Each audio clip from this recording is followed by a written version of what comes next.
주님의 뜻을 이루소서. 고요한 중에 기다리니 진흙과 같은 날 빚으사 주님의 형상 만드소서. 지난 한 주간에 참 급박한 일들이 많았고요. 그거를 바라보면서 마음 같아서는 현장에 달려가서 함께 머리수 하나라도 보태고 응원을 하고 싶었지만 그러지 못했습니다. 다만 바라보면서 하나님 앞에 기도하면서 여기까지 가기를 원했지만 80% 또는 60% 원했던 만큼은 이루어지지 않았습니다. 그러나 하나님께서 지금도 진행 중이라고 믿습니다. 이것이 비단 시국에 대한 이야기뿐만 아니고 실은 우리의 살아가는 삶의 과정에서도 똑같이 나타나더라고요. 하나님, 기도하는 제목이 있는데 이참에 그냥 쇳불도 단김에 빼게 해 주십시오. 확실하게 이번에 그냥 분명하게 좀 보여주시죠. 그래서 진행되는 사태를 보면은 정말 그럴 것 같았어요. 그런데 아직 내 마음의 흡족함이 다 차지 않은 이런 경우들이 왕왕 우리에게 있습니다.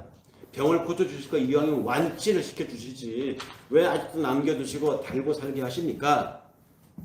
이왕이면 합격시켜주실 거 1등으로 합격시켜주시지 5등, 10등을 합격시켜주셔서 아직도 남은 문제를 안고 살게 하십니까?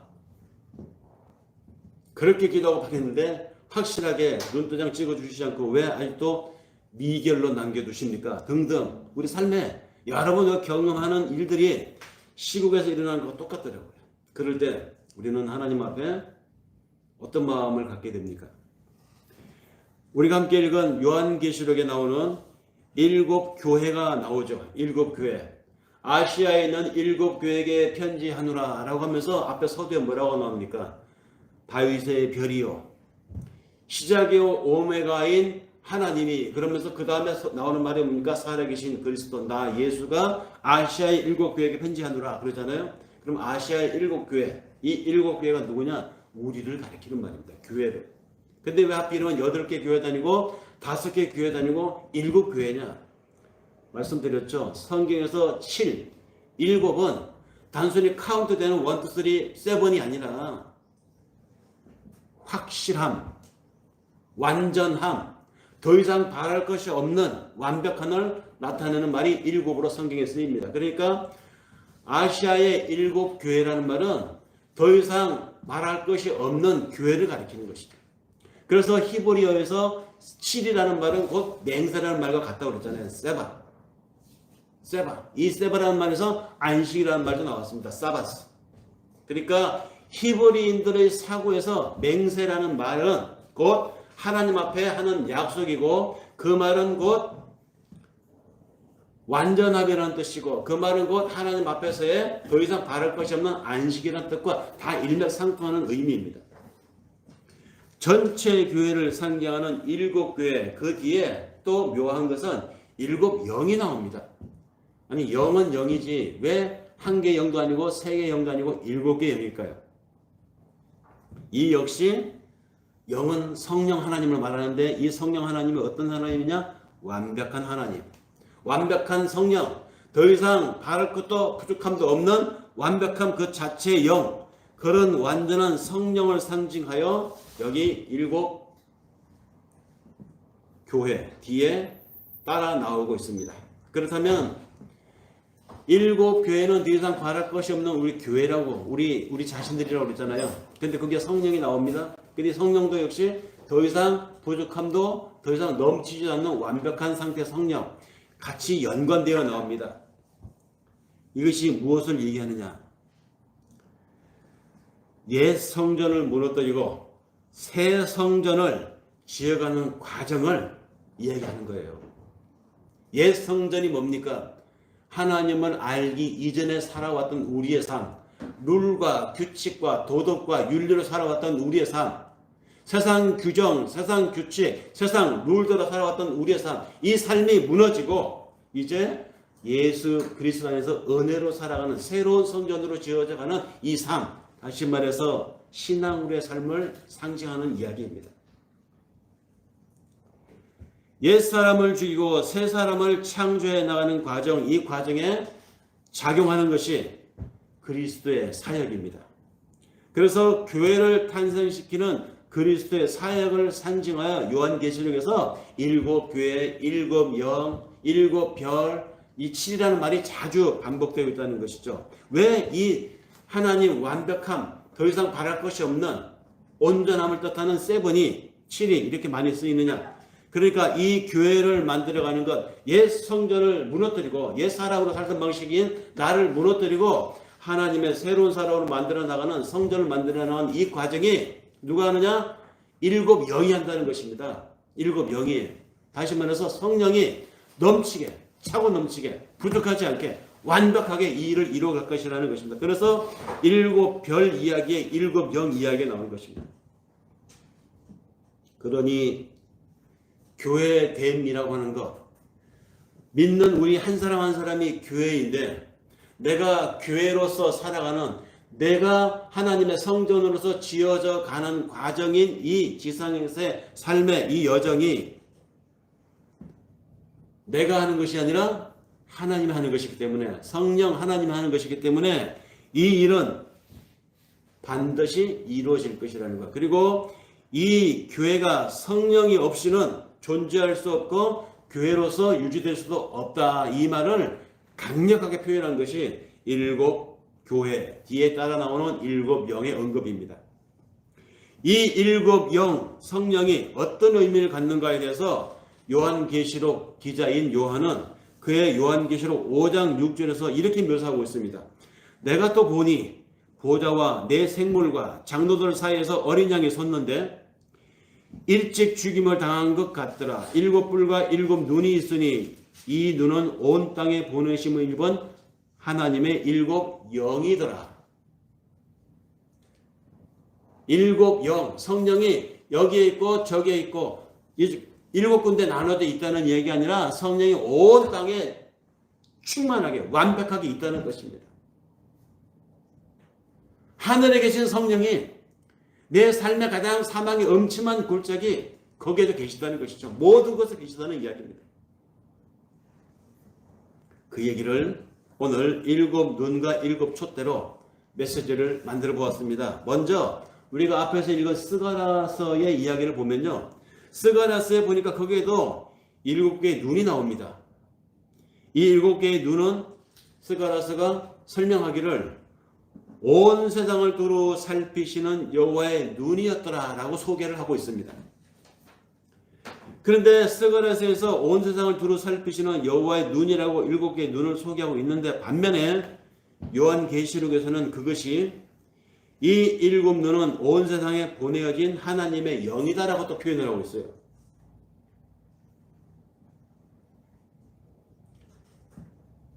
스가랴서 4장 우리가 함께 읽은 그 내용은 환상이었습니다. 환상.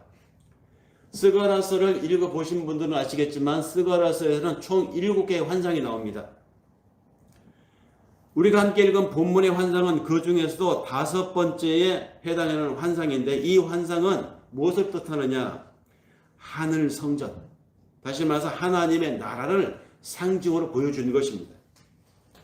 천상의 나라, 성전을 묘사하면서 그 성전이 지어져가는 모습을 묘사한 것이 우리가 오늘 함께 읽은 스가랴가 본 환상입니다. 그 모습이 어떻게 설명되고 있는가? 나중에 돌아가시면 스가랴서를 한번 쭉 읽어보세요. 이렇게 묘사되어 있습니다.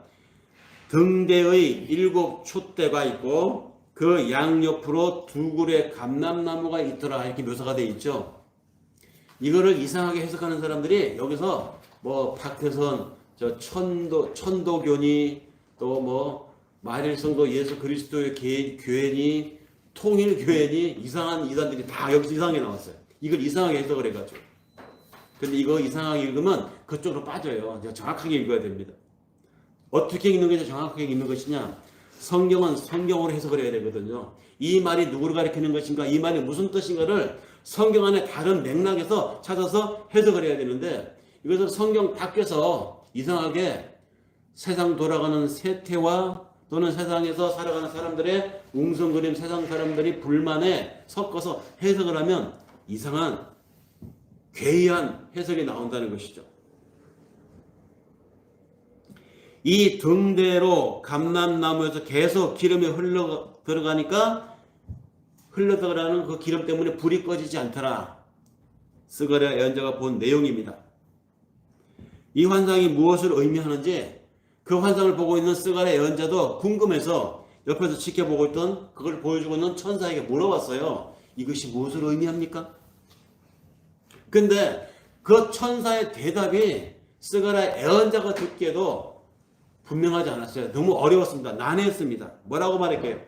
핵심은 이거잖아요. 이것이 도대체 무엇을 의미합니까? 그랬더니 천사가 하는 말이 힘으로 되지 않고 능력으로 되지 않되 오직 하나님의 힘으로만 된다. 아니 어렵잖아요. 무슨 말인지. 그리고는 그 어려운 대답에 대한 해석을 해주지 않고 바로 천사가 그 다음 장면으로 끌고 갑니다. 성전을 재건하는 스룹바벨의 이야기로 바로 화제를 전환시켜서 스가랴 예언자를 끌고 갑니다. 이 모습이 도대체 뭘까요? 이 모습은 성령으로 이루어지는 성전의 모습을 보여주는 것입니다. 다시 말해서 진짜 교회가 되어져 가는 과정을 지금 이 환상으로 보여준 거예요. 진짜 교회가 되어져 가는 과정. 이 환상 속에서 나오는 스룹바벨이 누구입니까?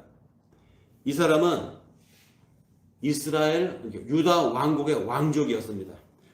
이들이 마지막에 바벨론의 포로로 다 끌려갔죠. 마지막에 포로로 다 끌려가서 그 포로로 끌려간 바벨론에 간 그곳에서 예수님 오시기 586년에 그 바벨론이 페르시아에게 망합니다. 새로 패권을 쥐게 된 페르시아의 대왕이 그 바벨론을 무너뜨리고 자기가 통치하게 된 식민 제국들에 대해서 그 제국 포로로 잡혀온 모든 식민 국민들을 본국으로 다 귀환령을 내려버려요. 페르시아는 정책이 바벨론하고 달랐습니다. 직할해서 통치하기보다는 자치국으로 둬서 다양한 문화가 다 다르게, 그래서 자기들에게 세금만 제대로 바치면 너희들이 살고 싶은 대로 너희들 색깔대로 살라. 이것이 페르시아 제국의 정책이었어요. 그렇기 때문에 바벨론 제국 때 포로로 잡혀와 있었던 이스라엘 사람들도 너희도 너희 나라로 돌아가서 너희의 옛날 문화를 다시 회복하고 너희 옛날 제국대로 살아라. 세금만 제대로 바쳐.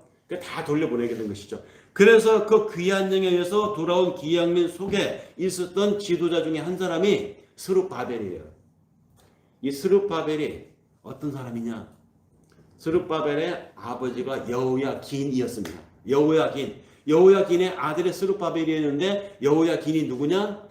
유다 왕국의 마지막 왕 이름이 여호야긴이었습니다. 그러니까 귀향민 속에 돌아온 스룹바벨이 이제 돌아와서 옛 유다 왕국을 회복해야 되고 유다 예루살렘 성전을 회복하는 일이 제일 급선무였습니다. 이 일을 돌아온 스가랴 선지자와 스룹바벨이 함께 돌아온 기향민들과 함께 예수님 오시기 520년 전에 시작을 했습니다. 예루살렘 성전을 다시 세우고 예루살렘 도성을 다시 회복하고 옛 유다 왕국의 재건에 힘쓰기로 이제 마음을 모으고 기도하면서 그 일을 시작을 했습니다. 그런데 상황이 녹록지가 않아요. 페르시아 대왕 다리오가 자기들을 귀환령을 내서 왔는데 이제 성전을 재건하고 예루살렘 도성을 회복해야 되는데 막 열심히 일하고 있는데 들려오는 소문이 페르시아 제국에게 충성을 약속했던 밑에 있는 이집트, 애굽 이 제국이 다시 한번 딴 마음을 품고 페르시아에게서 충성을 배반하고 그 페르시아에게 맞짱을 떨려고 준비한다는 소문이 총명해집니다. 그러니까 페르시아 제국이 그러면 그 소문에 대해서 그 첩보에 대해서 준비해야 되지 않겠습니까? 그러면 다시 귀환령을 내렸던 모든 돌아갔던 식민 제국 국민들은 돌아와라. 젊은 사람들 다 돌아와라. 징발을 해야 되겠다. 이런 정책의 전환이 있을까봐 스룹바벨과 스가랴 예언자 같은 이 지도부들은 노심초사했어요. 우리 보고 다시 페르시아로 돌아오라고 하면 어떡하나? 그러면 이 성전 재건은, 예루살렘 도성 재건은 어떻게 되는 거지? 게다가 이들이 돌아와서 열심히 외압에 의해서 중단될까봐 열심히 속도를 내서 예루살렘 성전을 재건하고 있었을 그때에 북쪽 이스라엘 사람들이 또 방해를 합니다. 모함을 합니다. 북쪽 이스라엘이 누구냐? 사마리아 사람들. 이 사람들이 이런저런 없는 사실을 가짜 뉴스를 만들어서 페르시아 제국에 보고를 해요. 유다 제국이 페르시아에게 반역을 꿈꾸고 있는 듯합니다. 요새를 만듭니다. 얘들의 정신적인 중심지인 예루살렘 성전을 만들어서 뭐 하려고 하게요? 다시 제국에게 반대하려고 하는 거래요. 이런 헛소문을 퍼뜨리고 제국에게 고자질을 합니다. 무고를 합니다. 이런 일들로 인해서 북사마리아 사람들의 또 현실적인 방해, 또 국제 정세가 이집트와 페르시아의 전쟁으로 가는 분위기, 이런저런 뒤숭숭한 내외적인 고민들이 예루살렘 성전을 재건하려고 하는 스가랴와 그 현실적인 지도자인 스룹바벨의 마음을 흔들어 놓았습니다. 이렇게 가다가는 정말로 성전이 완성될 수는 있을까? 이렇게 해서 정말로 예루살렘이 다시 회복될 수 있을까? 걱정을 하고 있었습니다. 그때 그 고민하고 두려워하고 염려하는 그 스가랴 예언자와 스룹바벨 지도부에게 하나님이 특히 스가랴 예언자에게 환상을 보여준 거예요. 그 보여준 환상이 오늘 이야기입니다. 이 환상을 통해서 하나님이 스룹바벨과 스가랴 예언자에게, 이스라엘 사람들에게 주고자 하는 메시지, 핵심이 뭐냐? 스룹바벨이 지금 시작한 이 성전 재건은 반드시 하나님 안에서 이루어질 것이다 라는 위로였어요. 확신이었습니다. 그렇게 해서 다시 심기일전하고 하나님이 주시는 그 위로에 의해서 심기일전해가지고 성전 재건 사업이 시작되는데, 그래서 예수님 오시기 515년 만에 완성이 되는 것이죠. 그래서 완성된 게 스룹바벨 성전이에요. 5년 만에. 요 시기에 쓰여진 예언서들이 스가랴서, 학개서, 또 에스라서, 느헤미야서 등등 그 배경을 보면 다 요 시기의 이야기입니다. 하나같이 하는 이야기들이 뭐냐? 모두 성전 재건에 대한 내용들이었어요. 하나님이 함께 하시니 이 성전은 재건이 완성될 것이다. 흔들리지 마라. 두려워하지 마라. 하나님이 하시는 역사이니 너희는 흔들리지 말고 하던 일 계속하라. 이는 모두 옛 성전이 무너졌습니다. 그 무너진 옛 성전 위에 새 성전을 짓는 이야기입니다. 이것을 믿음으로 바라보는 오늘 우리는 어떤 관점으로 읽어야 하느냐? 옛 사람이 죽고 새 성전으로 다시 서는 이야기로 읽어야 한다는 것이죠. 내 옛 사람을 죽이고 내 속에 새 성전을 짓는 하나님의 창조 이야기. 다시 말해서 이전에 율법으로 살아왔던 나를 해체시키고 이제 은혜의 윤리, 은혜의 교회로 탄생시키는 예수님의 사역이 이제 시작될 것이다. 이것을 예고편으로 보여주는 이야기입니다. 그래서 예수님도 그랬잖아요. 너희가 이 보이는 성전, 이 성전을 헐라. 내가 사흘 만에 다시 세우리라. 그러니까 유대인들이 뭐라고 그럽니까? 물론 그때 예수님 눈에 보이는 그 예루살렘 성전은 스룹바벨이 지은 성전이 아니에요. 그건 무너졌어요, 나중에. 나중에 헤롯이 그것보다도 2배나 더 큰 규모로 다시 지은 성전이었습니다.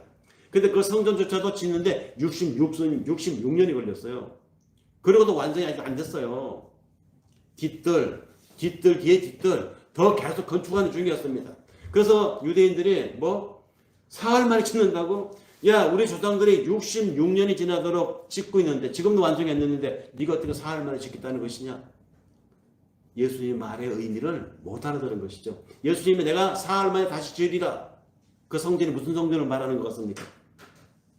옛 성전이 무너지고 예수로 인해서, 예수 부활로 인해서 다시 이 사실을 믿는 믿음으로 서는 하나님의 성전, 우리 새로 만들어진 교회를 예수님이 말씀하신 거예요. 그래서 예수가 이 성전을 무너뜨리라 내가 사흘 만에 짓겠다고 말했던 것입니다. 그러니 이 환상에서 이 스가랴의 환상에서 본 스룹바벨은 그렇다면 누구를 상징하는 것이겠습니까? 오실 예수 그리스도를 상징하는 이야기입니다. 이 난해하고 신비하고 쉽게 해석할 수 없는 이 환상을 보여주면서 스가랴 예언자가 도대체 이것이 무엇을 뜻합니까? 라고 물으니 천사가 설명해 주기를 그 설명 내용이 친절하지 않았다는 것이죠. 뭐라고 말했습니까? 힘으로 능으로 되지 않고 오직 성령으로 되느니라. 하나님의 영으로 된다는 것입니다. 내가 이전에 살아가던 방식을 버리고 내가 지금부터 하나님의 사람으로 새 성전으로 살겠다. 그래서 내가 노력해요. 열심을 다합니다. 그 다음에 개가천선한 사람답게 새각으로 사는 사람답게 먹던 술도 끊어버리고 담배도 다 끊어버리고 이전에 함부로 살던 시간 개념 없이 살던 내 삶을 싹 바꾸고 이제 철두철미하게 하나님 앞에 살겠다고 다짐하고 그렇게 새해에 막 각오한 대로 해봤어요. 2달은 못 갑니다. 다시 옛날 습관이 나오고 어느새 슬며시 친구들 틈에 끼면 끊었던 술을 한 잔도 다시 마시게 되고 마음이 답답하니까 담배에 손이 갑니다. 내가 새 사람으로 살겠다고 하는 것이 내 능력으로 내 힘으로 되는 게 아니라는 것입니다. 그 얘기를 여기서 해주는 거예요. 새로 지어지는 성전은 사람의 힘으로 사람의 열심으로 사람의 능력으로 되는 것이 아니라 오직 하나님의 영으로 되느니라 이 얘기를 하는 것입니다. 그렇게 완성되는 하나님의 나라 묘사가 스가랴서 4장에 언급되고 있는 7촛대 이야기고 그것이 바로 감람나무 이야기입니다. 7촛대 말씀하셨잖아요. 7촛대는 세상을 두루 살피시는 하나님의 눈이라고 했더니 이것이 무엇을 가리킵니까? 7촛대 성령을 가리킨다고 했죠. 그런데 계시록에서는 이 성령은 이 7촛대를 또 다르게 묘사하니까 우리가 헷갈립니다. 요한계시록 1장 2절에 이렇게 말합니다. 너 본 것은 네 오른손에 7뼈의 비밀과 7금 촛대라. 7뼈는 7교회의 사자여 7촛대는 7교회니라. 7촛대가 7교회라고 하였으니 이 7교회는 전체 교회로서 우리 한 사람 한 사람을 가리키는 것이라고 제가 아까 서두에 말씀을 드렸습니다. 이렇게 성경에서 7촛대는 성령으로 표현되기도 하고 또 어떤 경우는 7교회라고 표현되기도 합니다. 즉 성령과 교회가 왔다 갔다 막 함부로 이렇게 교차되면서 써요. 어떤 때는 성령이라 했다가 어떤 때는 교회인 우리라고 했다가. 그럼 뭐죠 이게? 뭘 얘기하는 것이죠? 교회는 곧 성령이라는 얘기입니다. 내가 하나님을 믿고 내가 하나님의 역사하심을 믿고 오늘 나의 삶을 단속하고 내가 하나님 안에서 믿음으로 하늘을 바라보는 이 확신, 소망, 이 모든 것들이 내가 내 능력으로 내 힘으로 하는 것이 아니라 성령이 하고 있다는 이야기예요.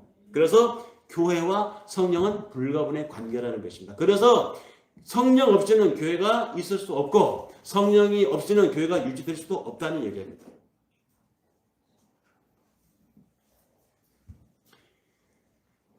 그러면 교회와 성령은 어떤 연관이 있게 이렇게 성경 속에서 특히 예언서 속에서 이렇게 교차적으로 편집되어 표현될까요? 예수가 교회를 탄생시키고 하늘을 갔습니다. 그리고 당신의 영을 보냈습니다. 그리스도의 영, 우리가 성령이라고 표현하는 것이죠. 그 성령이 교회인 우리 안에 들어와서 오늘 나의 삶을 이끌어 가십니다. 나를 하나님의 성전으로 만들어 갑니다. 나를 진짜 교회로 만들어 가는 것이죠. 그것이 우리 신앙생활이에요. 그래서 예수께서 가시기 전에 요한복음 15장 26절에서 자신을 바라보고 있는 제자들에게 이렇게 말했습니다. 내가 아버지께로서 너희에게 보낼 보혜사 곧 아버지께로서 나오는 진리의 성령이 오실 때에 그가 나를 증거할 것이요. 스가랴서 환상은 예수가 보낸 성령으로 세상에서 하나님의 영광으로 사는 우리의 모습을 보여준 거예요. 보세요. 감람나무에서 끊임없이 기름이 공급되고 있으니 성경 속에서 기름은 뭘 상징합니까?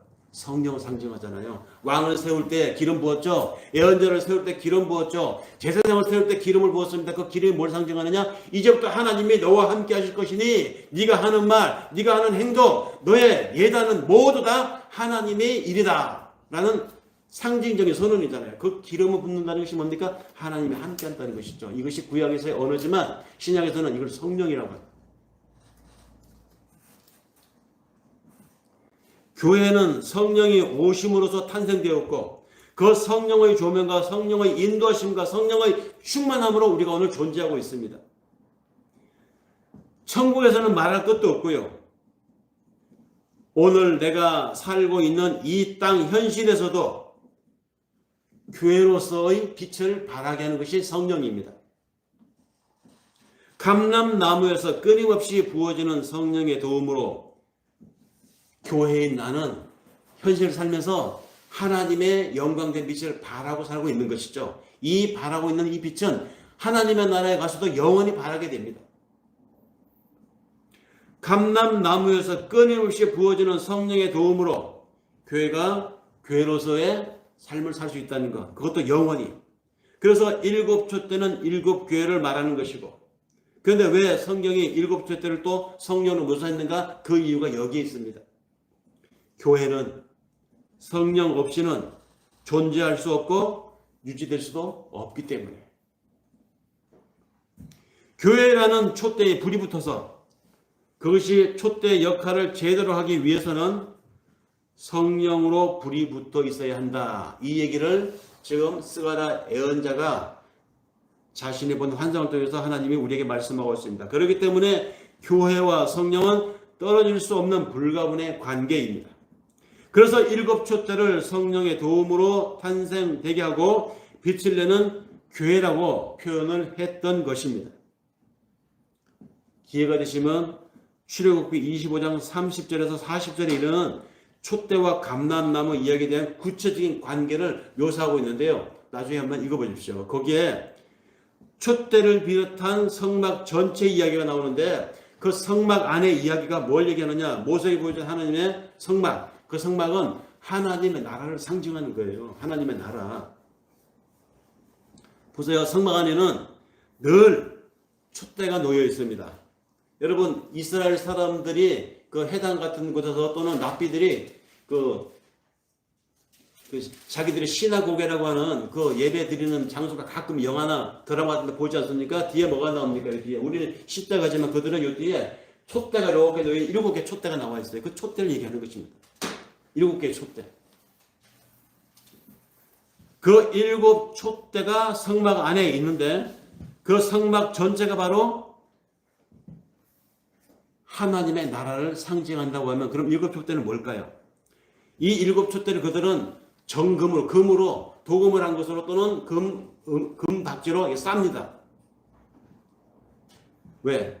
왜 금으로 쌌을까요? 그 당시에는 빛을 상징하는 물질이 금이었어요.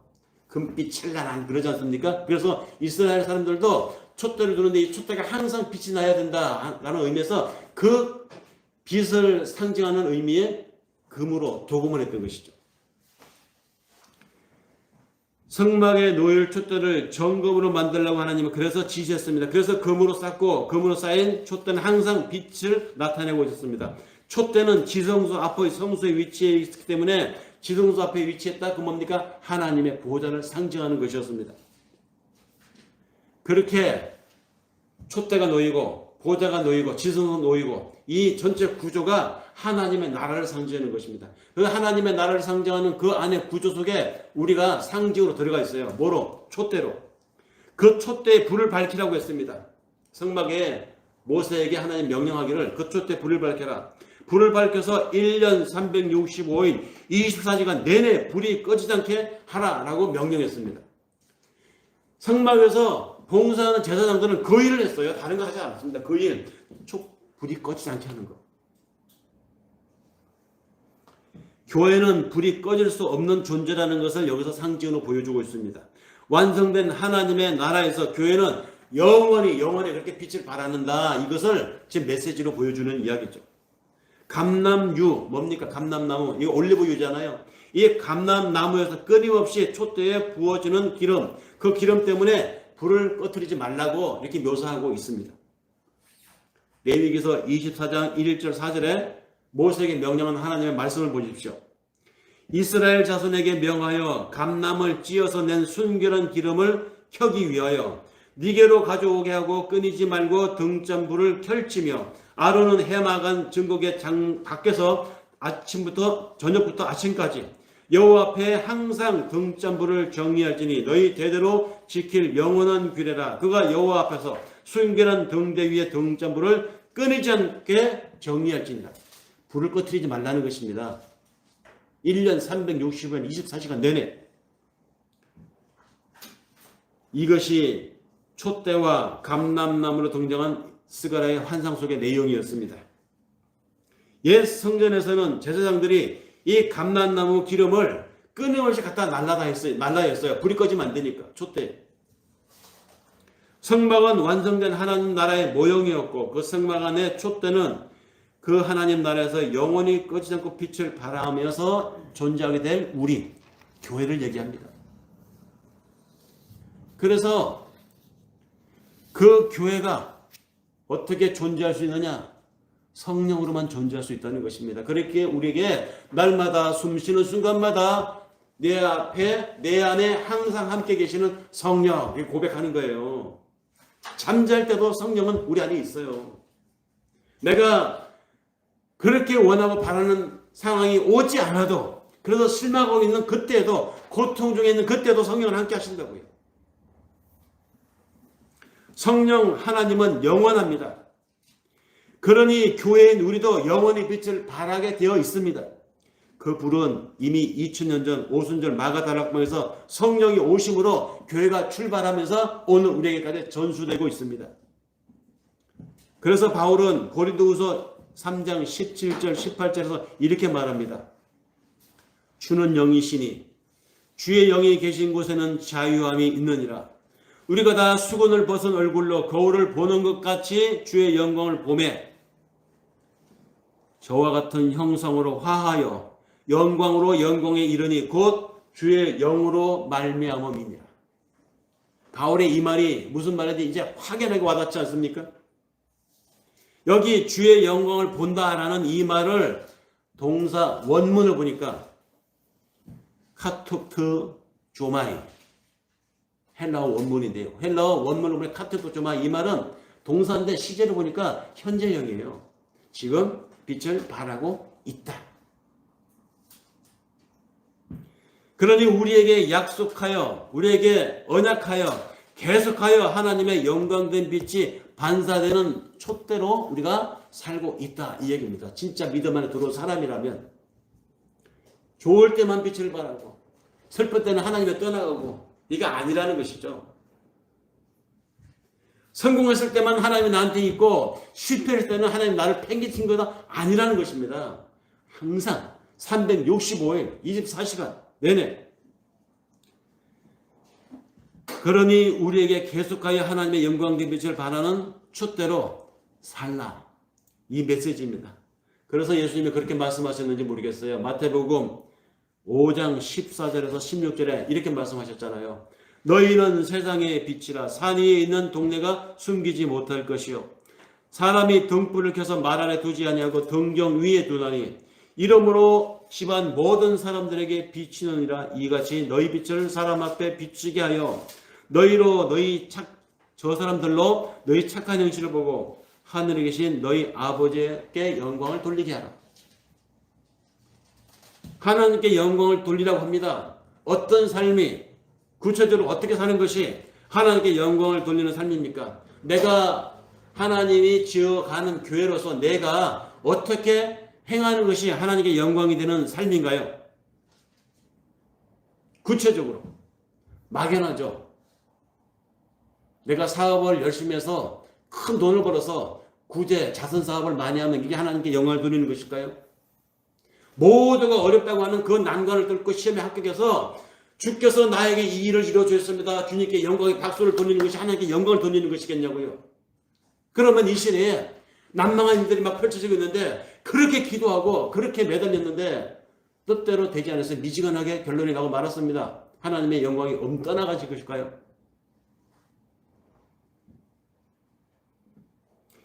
빛으로 오신 분이 있었습니다. 예수님. 빛으로 오신 예수 그리스도가 살다간 그 삶을 그대로 사는 것이 하나님의 빛을 드러내는 삶이에요. 그래서 예수님이 그 당시에 당신을 따르는 사람들에게 말했습니다. 요한복음 8장 12절에서 나는 세상의 빛이니 나를 따르는 자는 어둠에 다니지 아니하고 생명의 빛을 얻으리라. 예수는 이 세상에 온 빛이었습니다. 교회는 그 빛을 그대로 흉내내는 삶을 살아야 합니다. 그분이 어떻게 살다갔습니까? 자신의 삶으로 하나님을 증거했습니다. 자신의 삶으로. 그래서 예수님이 요한복음 14장 9절에서 하나님을 보여달라고 생떼를 하는 빌립에게 한 말이 있어요. 빌립아, 내가 이렇게 오랫동안 너희와 함께 있으면서 너희가 나를 보았는데 네가 나를 정말 알지 못하니? 나를 본 자는 아버지를 보았거늘 어찌하여 너희가 하나님 아버지를 또 따로 보여달라고 하느냐. 답답해가지고 하신 말씀이에요. 예수 그리스도의 삶을 보았다면, 예수 그리스도의 말을 이해했다면 그 예수 그리스도를 통해서 이미 하나님 영광을 본 거예요. 사람들이. 내 삶을 통해서 우리가 어떻게 하나님의 영광을 드러내느냐. 똑같은 이야기입니다. 사람들이 나를 보면서 하나님을 볼 수 있어야 한다는 것이죠. 내 삶으로 하나님을 증거해야 한다는 것입니다. 그래서 사람들이 나를 보면서 야, 저렇게 사는 사람도 있구나. 사람들이 우리를 보면서 저 사람들은 뭐 다른 세계에 사는 사람들 같아. 저 사람들은 우리하고 다른 종류의 사람들인 것 같아. 이런 말이 나올 수 있어야 한다. 하지 않겠습니까? 그런 평가를 드려야 한다는 것이죠. 하나님의 증인으로 살아간다는 거, 이런 하늘의 빛으로 살아간다고 하는 거, 이런 삶에는 믿으면 만사형통, 기도하면 일사천리, 하나님 믿었더니 여유만만하더라, 이런 삶과는 거리가 먼 삶이에요. 예수의 삶이 그렇습니까? 언감생심, 다른 얘기입니다. 그 삶에 하나님께 영광이 되는 삶을 사는 그 여정에 어려움은 상수예요. 상수. 피할 수 없습니다. 계시록을 받아서 읽고 있었던 초대교회 교인들은 이 이야기들이, 이 언급들이 쓰가져서 이 이야기들이 다 무슨 얘기인지 다 알았어요. 왜? 그들은 그 당시에 카타콤에서 신앙생활을 했었으니까. 이 어려움 속에서 우리에게 하나님 주시는 이 이야기, 그럼에도 불구하고 내 속에 내 삶을 통해서 하나님이 당신의 성전을 만들어가고 계시다는 이 이야기를 다 알아들었어요. 그래서 아멘할 수 있었습니다. 오히려 이 이야기가 마음이 와닿지 않고 이야기가 거북하고 이야기가 불편한 사람들은 어떤 사람들이냐? 편안하고 잘 나가고 하는 것마다 잘 풀려나가는 사람들에게는 이 이야기가 불편할 수 있어요. 왜? 예수의 삶을 그대로 살아야 되는 게 교회인데, 그건 상수인데 와닿지 않을 수 있다는 것이죠. 말씀을 정리하겠습니다. 그 힘겨움에 두려워하고 이렇게 해서 이 예루살렘 성전을 우리가 완성할 수 있을까? 낙심하고 자신감을 잃어가고 있었던 그때에 하나님이 스가랴 예언자의 환상을 통해서 그들에게 보여주었습니다. 보좌 앞에 계신 7 영으로부터 오는 은혜와 평강이 그들에게 보여주었던 것이죠. 그리고 그것이 그들에게 확신을 주었을 때 교회가 교회되게 하는 것은 사람의 힘이 아니고 우리 집단의 능력이 아니라 성령으로 되는 것이구나. 우리가 지금 이렇게 약하고 우리가 지금 이렇게 자신 없이 하고 있지만 이 일은 우리가 하는 것이 아니고 내가 하는 것이 아니라 하나님이 이루어가고 계시구나. 이 안도의 확신을 가지고 그 일을 계속했던 것입니다. 한우라면 때가 이름에 하나님이 완성하십니다. 바로 이런 것이 우리의 평강이고 바로 이런 것이 불안하고 하수상한 세월을 사는 오늘 속에서 우리가 누리는 하늘의 비밀입니다. 산후라면 견디기 힘들고 이겨낼 수 없을 것 같던 문제들이 난제들이 쌓입니다. 그리고 쌓인 그 문제 위에 해결되지 않은 상태로 또 다른 문제들이 닥쳐옵니다. 그래서 도저히 더 이상은 못할 것 같고 도저히 이 이상은 안 되는 것 같은 좌절에 빠지게 됩니다. 여기까지인가 봐. 하지만 우리 삶은 이미 성령 아래 놓여 있습니다. 우리 안에 이미 예수가 들어와 있습니다. 그 성령이 나를 지옥으로 데려간들, 나를 사망의 음침한 골짜기로 인도해 간들, 우리에게는 여전히 7개의 눈과 7 촛대로 함께한다는 하나님의 약속이 있습니다. 내 신분이, 하늘에 대한 내 소망이 우리의 영혼을 평화롭게 하고 안전한 확신을 갖게 합니다. 그러니 오늘 우리 삶에 닥친 상황과 조건들이 무섭지 않은 것이죠. 까있고 하나님이 함께하는데 더 기다려보자. 하나님의 시간이 운행되고 있다. 우리는 보좌 앞에 7명 성령 하나님의 인도를 받아서 천국으로 가고 있는 이 땅의 순례자들입니다. 여기서 뭘 더 얻으려고, 무엇을 더 갖겠다고 구차하게 배반을 하고 말을 바꾸고 자세를 변개하겠습니까? 그 성령 하나님이 계속해서 우리를 조명하고 낙심해 있는 우리에게 힘을 주시면서 내가 너와 함께하고 있다 응원하고 있습니다.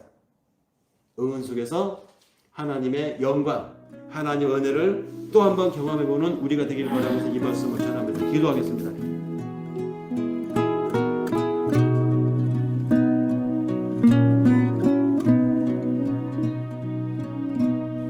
주님의 뜻을 이루소서. 병들어 몸이 피곤할 때